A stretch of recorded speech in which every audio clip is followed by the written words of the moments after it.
ರವಿ ಅವರು ಏನೋ ಒಂದು ಬಳಸಬಾರದ ಪದವನ್ನು ನಿನ್ನೆ ಪರಿಷತ್ನಲ್ಲಿ ಬಳಸಿದ್ರು ಅಂತ ನಿನ್ನೆ ರಾತ್ರೋರಾತ್ರಿ ಅವರನ್ನು ಅರೆಸ್ಟ್ ಮಾಡಿ ರಾತ್ರಿಯೆಲ್ಲ ಸುಮಾರು 400 ಕಿಲೋಮೀಟರ್ ಅವ್ರನ್ನ ಎಲ್ಲ ಕಡೆ ಸುತ್ತಾಡಿಸಿ ಇವತ್ತು ಬೆಳಿಗ್ಗೆ ಅವ್ರನ್ನ ಕೋರ್ಟ್ ಕರ್ಕೊಂಡು ಹೋಗಿ ಆ ಬೆಳಗಾವಿ ಜಿಲ್ಲಾ ಕೋರ್ಟ್ ಇದು ನಮ್ಮಲ್ಲಾಗಲ್ಲ ಜನಪ್ರತಿನಿಧಿಗಳ ಕೋರ್ಟ್ಗೆ ಹೋಗಿ ಅಂತ ಹೇಳಿ ಎಲ್ಲವೂ ನಡೆದಿರ್ತಕ್ಕಂಥದ್ದು ನಿಮಗೆಲ್ಲ ಗೊತ್ತು. ಈಗ ಸಿ ಟಿ ರವಿಗೆ ಜೈಲ ಬೇಲ ಡಿಸೈಡ್ ಆಗಬೇಕು.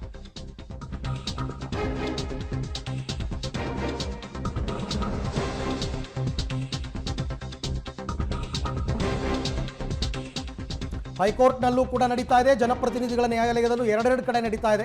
ಜನಪ್ರತಿನಿಧಿಗಳ ಕೋರ್ಟ್ನಲ್ಲಿ ಮಧ್ಯಂತರ ಜಾಮೀನಿಗೆ ಮನವಿಯನ್ನ ಮಾಡ್ತಾ ಇದ್ದಾರೆ. ಆರ್ಟಿಕಲ್ 21 ಪ್ರಕಾರ ಮಧ್ಯಂತರ ಜಾಮೀನನ್ನ ಕೊಡಬಹುದು, ಆರೋಪಿಗೆ ಮಧ್ಯಂತರ ಜಾಮೀನು ಕೊಡಬಹುದು ಅಂತ ಆರೋಪಿ ಪರ ಅಂದರೆ ಸಿ ಟಿ ರವಿ ಪರ ಅಶೋಕ್ ಹಾರ್ನಳ್ಳಿ ಅವರು ವಾದ ಮಾಡ್ತಾ ಇದ್ದಾರೆ. ಮತ್ತೊಂದು ಕಡೆ ಜನಪ್ರತಿನಿಧಿಗಳ ಕೋರ್ಟ್ನಲ್ಲಿ ಲಕ್ಷ್ಮೀ ಹೆಬ್ಬಾಳ್ಕರ್ ಪರ ಶ್ಯಾಮ್ ಸುಂದರ್ ಅವರು ವಾದವನ್ನ ಮಾಡ್ತಾ ಇದ್ದಾರೆ. ಮಹಿಳೆಗೆ ಪ್ರಾಸ್ಟಿಟ್ಯೂಟ್ ಅಂತ 10 ಬಾರಿ ಕೂಗಿದ್ದಾರೆ, ಒಮ್ಮೆ ಅಲ್ಲ 10 ಬಾರಿ ಪ್ರಾಸ್ಟಿಟ್ಯೂಟ್ ಅಂತ ಕರೆದಿದ್ದಾರೆ ಅಂತ ಇವರ ವಾದ. ಸದನದಲ್ಲಿ ಹೀಗೆ ಕೂಗೋದು ಶೋಭೆ ತರುವಂಥದ್ದಲ್ಲ.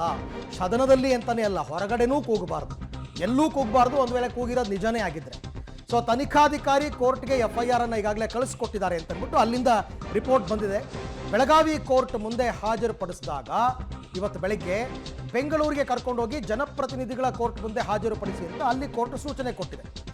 ಆರೋಪಿಯನ್ನ ಮ್ಯಾಜಿಸ್ಟ್ರೇಟ್ ಕೋರ್ಟ್ಗೆ ಹಾಜರುಪಡಿಸಬೇಕು ಹೀಗಂತ ಲಕ್ಷ್ಮೀ ಹೆಬ್ಬಾಳ್ಕರ್ ಪರ ವಕೀಲ ಶ್ಯಾಮ್ ಸುಂದರ್ ಅವರು ವಾದ. ಅಂದರೆ ಅವ್ರು ಬರೋ ತನಕ ಕೊಡಕ್ಕಾಗಲ್ಲ ಅಂತ ಇವರ ವಾದ.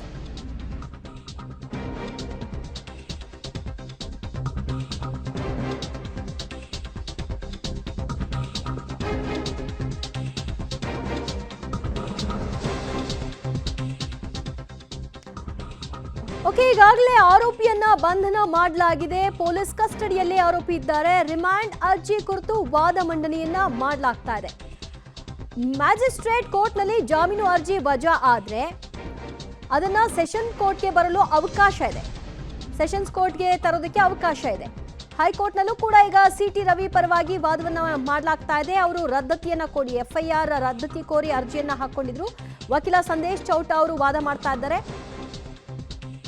ಇಡೀ ಬಂಧನ ಪ್ರಕ್ರಿಯೆ ಕಾನೂನು ಬಾಹಿರ ಅಂತ ಅವ್ರು ಹೇಳ್ತಾ ಇದ್ದಾರೆ. ಬಂಧನಕ್ಕೆ ಕಾರಣ ಹಾಗೂ ಆಧಾರ ನೀವು ನೀಡಬೇಕು, ನಾವು ಜಾಮೀನು ಕೇಳ್ತಾ ಇಲ್ಲ, ತಕ್ಷಣವೇ ಬಿಡುಗಡೆಗೊಳಿಸಿ ಅಂತ ಕೇಳ್ತಾ ಇದ್ದಾರೆ. ಬಗ್ಗೆ ಹೆಚ್ಚಿನ ಮಾಹಿತಿ ಕೊಡ್ತಾರೆ ನಮ್ಮ ಪ್ರತಿನಿಧಿ ನಾಗೇಶ್.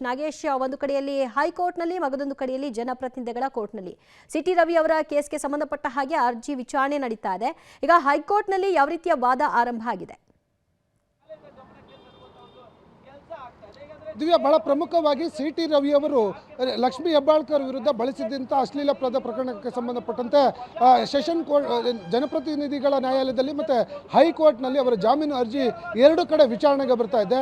ಬಹಳ ಪ್ರಮುಖವಾಗಿ ಹೈಕೋರ್ಟ್ನಲ್ಲಿ ಸಂದೇಶ್ ಚೌಟ ಅವರು ವಾದವನ್ನು ಮಾಡುವ ಕೆಲಸವನ್ನು ಈಗ ಮುಂದುವರಿಸಿರುವಂಥದ್ದು. ಬಹಳ ಪ್ರಮುಖವಾಗಿ ಈ ಒಂದು ಪ್ರಕರಣದಲ್ಲಿ ಪೊಲೀಸರು ಬಹಳ ಕಾನೂನು ಬಾಹಿರವಾಗಿ ಸಿ ಟಿ ರವಿ ಅವರನ್ನು ಬಂಧನ ಮಾಡಿದ್ದಾರೆ. ಜೊತೆಗೆ ಈ ಪ್ರಕರಣದಲ್ಲಿ ಸಿ ಟಿ ರವಿಯ ವಿರುದ್ಧ 79 ಅಂದರೆ BNS ಆಕ್ಟ್ ಅಡಿ 79 ಮತ್ತು 75 ಅಡಿ ಪ್ರಕರಣವನ್ನು ದಾಖಲಿಸಿಕೊಂಡಿದ್ದಾರೆ.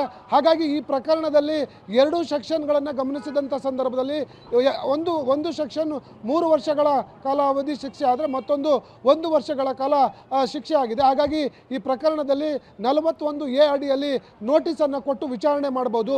ಹಾಗಾಗಿ ಈ ಪ್ರಕರಣದ ನಮ್ಮ ಕಕ್ಷಿದಾರರಿಗೆ ನೀವು ಜಾಮೀನು, ಈ ಪ್ರಕರಣದಲ್ಲಿ ನಾವು ಜಾಮೀನನ್ನು ಕೇಳ್ತಿಲ್ಲ, ಈ ಕೂಡಲೇ ಸಿ ಟಿ ರವಿ ಅವರನ್ನು ಬಂಧನ ಮುಕ್ತರನ್ನಾಗಿ ಮಾಡಬೇಕು ಅನ್ನುವಂಥ ಮನವಿಯನ್ನು ಮಾಡ್ಕೊಳ್ತಾ ಇದ್ದೀವಿ ಅನ್ನುವಂಥ ವಾದವನ್ನು ಮಾಡುವ ಕೆಲಸವನ್ನು ಸಂದೇಶ್ ಚೌಟ ಅವರು ಮಾಡ್ತಿರುವಂಥದ್ದು. ದಿವ್ಯಾ, ಅಂದರೆ ಲೋಕೇಶ್, ಈಗ ಬಹಳ ಒಂದು ಗೊಂದಲ ಏನಂದರೆ ಜನಪ್ರತಿನಿಧಿಗಳ ಓಕೆ, ನಿಮ್ಮ ಜೊತೆ ಮತ್ತೆ ಮಾತನಾಡ್ತೀನಿ. ಒಂದು ಬ್ರೇಕಿಂಗ್ ನ್ಯೂಸ್ ಬರ್ತಾ ಇದೆ, ನೋಡೋಣ. ಒಬ್ಬ ಮಹಿಳೆಗೆ ಪ್ರಾಸ್ಟಿಟ್ಯೂಟ್ ಅಂತ ಕರೆಯೋದು ಕ್ರಿಮಿನಲ್ ಅಫೆನ್ಸ್. ಅಫ್ಕೋರ್ಸ್ ಇದು ಕ್ರಿಮಿನಲ್ ಅಫೆನ್ಸೇ. ಅದು ಒಮ್ಮೆ ಅಲ್ಲ 10 ಬಾರಿ ಹೇಳಿದ್ದಾರೆ ಪರಿಷತ್ನಲ್ಲಿ, 10 ಬಾರಿ. ಇದನ್ನ ಹೇಗೆ ಸಹಿಸಬೇಕು ಅಂತ ಶ್ಯಾಮ್ ಸುಂದರ್ ಜನಪ್ರತಿನಿಧಿಗಳ ನ್ಯಾಯಾಲಯದಲ್ಲಿ ಪ್ರಶ್ನೆ ಮಾಡ್ತಾ ಇದ್ದಾರೆ. ಮಹಿಳೆಯನ್ನ ಮಾನಸಿಕವಾಗಿ ಕುಗ್ಗಿಸುವ ಯತ್ನ ಇದು ಅಂತ ಶ್ಯಾಮ್ ಸುಂದರ್ ಅವರ ವಾದ.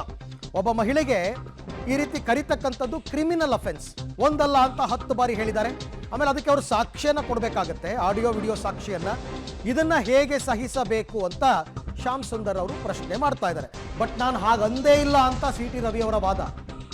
ನಾನು ಹಾಗಂದಿಲ್ಲ, ಮಹಿಳೆಗೆ ಪ್ರಾಸ್ಟಿಟ್ಯೂಟ್ ಅನ್ನೋದು ಮಾನನಷ್ಟ ಮೊಕದ್ದಮೆಯಾಗುತ್ತೆ, ಮಹಿಳೆಯನ್ನ ಮಾನಸಿಕವಾಗಿ ಕುಗ್ಗಿಸುವ ಪ್ರಯತ್ನ ಇದು ಅಂತ ವಾದ ಆಗ್ತಾ ಇದೆ.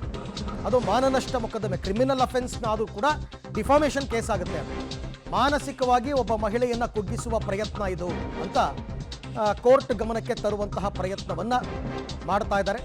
ಕೋರ್ಟ್ನಲ್ಲಿ ಒಂದು ಕಡೆ ಜನಪ್ರತಿನಿಧಿ ನ್ಯಾಯಾಲಯ, ಮತ್ತೊಂದು ಕಡೆ ಹೈಕೋರ್ಟ್ನಲ್ಲಿ ಸಂದೇಶ್ ಚೌಟ ಸಿ ಟಿ ರವಿ ಪರ ವಾದ ಮಾಡ್ತಾ ಇದ್ರೆ, ಅಲ್ಲಿ ಅಶೋಕ್ ಹಾರ್ನಳ್ಳಿ ಅವರು ಸಿ ಟಿ ರವಿ ಪರ ಇದ್ರೆ, ಶ್ಯಾಮ್ ಸುಂದರ್ ಅವರು ಲಕ್ಷ್ಮೀ ಹೆಬ್ಬಾಳ್ಕರ್ ಪರ ವಾದ ಮಾಡ್ತಾ ಇದ್ದಾರೆ.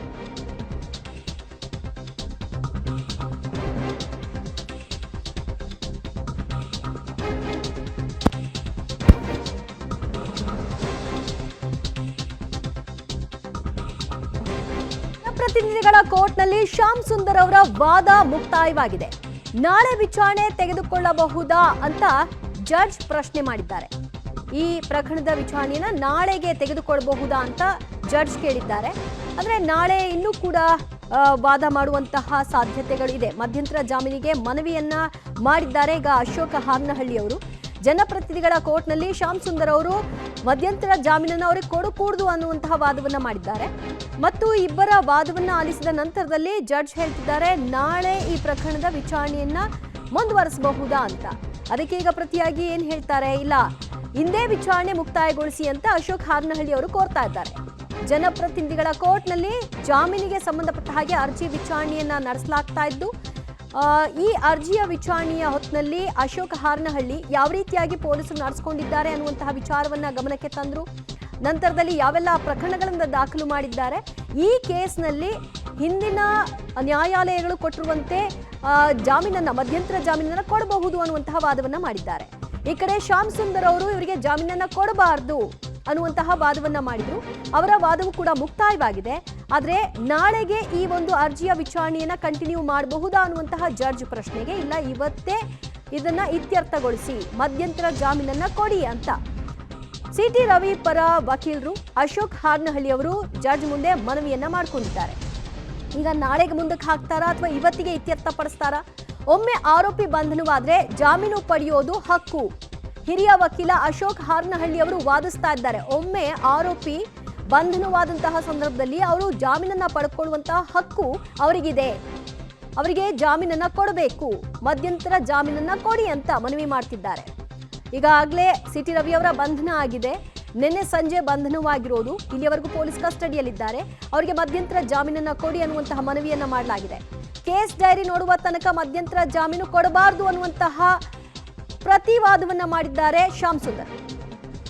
ಹಿರಿಯ ವಕೀಲ ಅಶೋಕ್ ಹಾರ್ನಹಳ್ಳಿ ಅವರು ಇವತ್ತೇ ವಾದವನ್ನ ಇತ್ಯರ್ಥ ಮಾಡಿ, ಇವತ್ತೇ ಕ್ಲಿಯರ್ ಮಾಡಿ ಅವರಿಗೆ ಮಧ್ಯಂತರ ಜಾಮೀನು ಕೊಡಿ ಅಂತ ಕೇಳಿದ್ದಾರೆ. ಆದರೆ ಕೇಸ್ ಡೈರಿ ನೋಡುವ ತನಕ ಮಧ್ಯಂತರ ಜಾಮೀನು ಕೊಡಬೇಡಿ ಅಂತ ಶ್ಯಾಮ್ ಸುಂದರ್ ಅವರು ಪ್ರತಿವಾದವನ್ನ ಮಾಡಿದ್ದಾರೆ.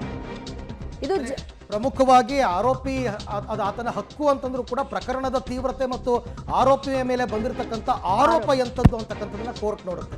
ಹಾಗಾಗಿ ಅವರವರ ರೀತಿಯಲ್ಲಿ ಅವರು ವಾದವನ್ನು ಮಾಡ್ತಾ ಇದ್ದಾರೆ.